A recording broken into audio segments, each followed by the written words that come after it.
শ্রীমঙ্গলে আমার সবচেয়ে ভালো লাগার জায়গা ছেড়ে এখন আমাকে চলে যেতে হবে।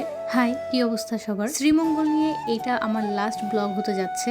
এর আগে আমি দুটো ব্লগ শেয়ার করেছি, যারা দেখেননি এখনো তারা অবশ্যই গিয়ে দেখে আসবেন। লাউয়াছড়া জাতীয় উদ্যান ছেড়ে এখন আমরা চলে আসলাম রংধনুর 7 রং রেস্টুরেন্টে। এখানেই আজকে আমরা আমাদের লাঞ্চ কমপ্লিট করব। লাঞ্চ শুরু করার আগে আমরা সবাই মিলে একটু ফ্রেশ হয়ে নিয়েছি। ফ্রেশ হয়ে যখন দেখতে পারলাম আমাদের লাঞ্চের আইটেম হচ্ছে আলু ভর্তা, চিকেন আর তার সাথে ডাল, এটা দেখে মনটা একদম ভালো হয়ে গেছে। কারণ এত ঘোরাঘুরি করার পর এই দুপুরবেলা যদি আমরা কোনো ভারী খাবার খেতাম তাহলে আমাদের একদমই ভালো লাগতো না।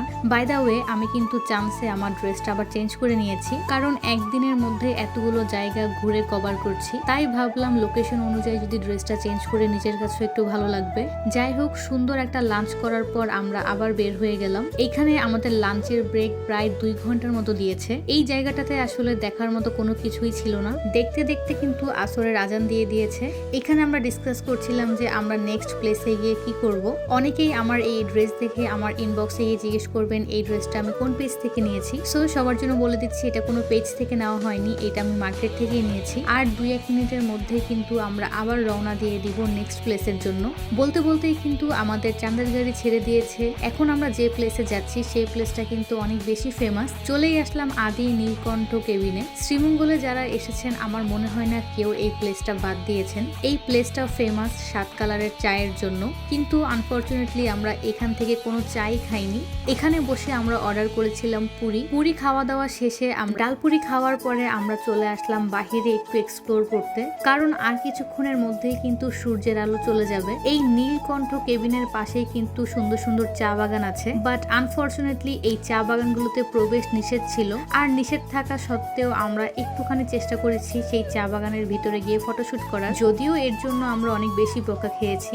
কিন্তু হ্যাঁ, আমরা কিন্তু সেখানের কোনো ক্ষয়ক্ষতি করিনি, আমরা জাস্ট কয়েকটা ছবি তুলেই বের হয়ে গিয়েছি। বলতে বলতে কিন্তু সন্ধ্যা হয়ে যাচ্ছে। সময় যতই এগোচ্ছে ততই মনটা খারাপ হয়ে যাচ্ছে, কারণ সময়ের সাথে সাথে কিন্তু আমাদের বিদায়ের ঘন্টাও বেজে আসছে। বিকালের দিকে এখান থেকে সূর্য দেখতে এত বেশি ভালো লাগছিল। আচ্ছা, এই শ্রীমঙ্গলে এসে আমি যে কিছু বাসার জন্য নিয়ে যাব এমন কোনো কিছুই আমি খুঁজে পাচ্ছিলাম না। ফাইনালি ভাবলাম যেহেতু শ্রীমঙ্গল এসেছি চায়ের রাজ্যে, তাই চা পাতা নিয়ে যাই বাসার জন্য। যখন আমরা এই নীলকণ্ঠ কেবিন থেকে চলে যাব তাড়াহুড়া করে গিয়েছি দোকানে, দেন ফাইনালি নিয়ে নিলাম একটা চা পাতা। জানি না চা পাতাটা ভালো নাকি খারাপ, কিন্তু যেহেতু শ্রীমঙ্গল এসেছি তাই কিছু একটা স্মৃতি তো সাথে করে নিয়ে যেতেই হয়। ও আচ্ছা, নেক্সট আমি আরেকটা কাঠের কলম কিনেছি ইতির জন্য। ও এইসব জিনিস অনেক বেশি পছন্দ করে, তাই ভাবলাম এটা একটু ইউনিক, এটা নিয়ে নিই। আজকের মতো আমাদের লাস্ট ঘোরার প্লেস ছিল বদ্ধভূমি। চাঁদের গাড়ি করে আমরা কিন্তু চলে এসেছি বদ্ধভূমিতে। এইখানে আস্তে আস্তে কিন্তু সূর্যের আলো একদম চলে গেছে, সন্ধ্যা হয়ে গেছে বলতে গেলে। একটু যদি দিনের আলোতে এখানে আসতে পারতাম তাহলে হয়তো আরো ভালো করে চারপাশটা দেখতে পারতাম। আশেপাশে দেখিয়ে কিন্তু আপনারা বুঝতে পারছেন সূর্য কিন্তু একদম ডুবে গেছে। ভিতরে এন্ট্রি করতেই দেখলাম অনেক সুন্দর ঝর্ণা আছে সেইখানে। তার পাশাপাশি কিন্তু একটা ঝুলন্ত ব্রিজও তারা তৈরি করেছে সেইখানে। সো এই জিনিসগুলো দেখে মনে হচ্ছিল যে আরেকটু যদি আলো থাকা অবস্থায় আসতাম তাহলে হয়তো আরো বেশি ভালো লাগতো। যাই হোক, কি আর করার, যখন এসেছি তখনের ফিলটাই আমাদেরকে নিতে হবে। একদিনের ট্রিপে এটাই কিন্তু আমাদের লাস্ট ডেস্টিনেশন ছিল আজকের মতো। এই জায়গা থেকে কিন্তু আমরা সরাসরি আবার ঢাকার উদ্দেশ্যে ব্যাক করব। এখানে নামিয়ে দিয়ে কিন্তু আমাদের চাঁদের গাড়ি আমাদেরকে রেখে চলে গেছে, কারণ তাদের টাইম শেষ। তাই আমরা সবাই মিলে একটা অটো নিয়ে নিলাম, আর এই অটোতে করে জনপ্রতি 10 টাকা ভাড়া দিয়ে আমরা চলে এসেছি শ্রীমঙ্গল রেলওয়ে স্টেশনের সামনে। এই স্টেশনের সামনেই কিন্তু আমাদের বাস আসবে, আর এই শাহজালাল রেস্টুরেন্টে কিন্তু আমরা আমাদের রাতের ডিনার করব। আমাদের হাতে এখনো বেশ কিছু সময় আছে, তাই আমরা ভাবলাম যে একটু স্টেশনে গিয়ে ঘুরে আসি। কিছু সময় স্টেশনে ঘোরাফেরা করলাম, তারপর স্টেশন সাইড থেকেই আমরা একটু পেঁয়াজু কিনলাম। তখন কিন্তু হালকা হালকা ঠান্ডা পড়ছিল, তাই এই সন্ধ্যার দিকে পেঁয়াজুটা অনেক ভালো লাগছিল প্রত্যেকেরই। পেঁয়াজু খাওয়া দাওয়া করার পর ভাবলাম আশেপাশের মার্কেটগুলো একটু ঘুরে দেখি, নেওয়ার মতো বা ইউনিক কোনো কিছু চোখে পড়ে নাকি।